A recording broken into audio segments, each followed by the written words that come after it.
ఈ అఖండ తాండవం.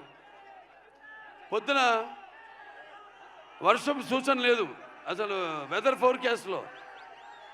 మేము బయలుదేరాం అక్కడి నుంచి, హోటల్ నుంచి.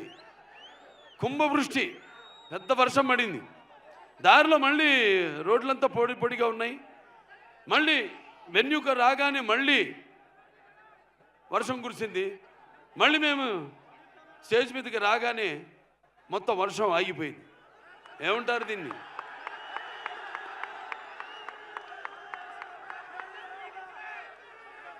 అంటే నాన్నగారు కన్నడ రాజ్కుమార్ గారు, కంఠీర రాజ్కుమార్ గారు నటిస్తుంటే, పౌరాణికలు నటిస్తుంటే, మరి నటిస్తుంటే పౌరాణికాలు ప్రాణం పోసుకునే జానపదాలు జావలీలు పాడాయి.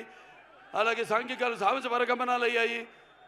పద్యం నాటు కట్టింది, పద్యం పదునెక్కింది, పాట నాటు కట్టింది.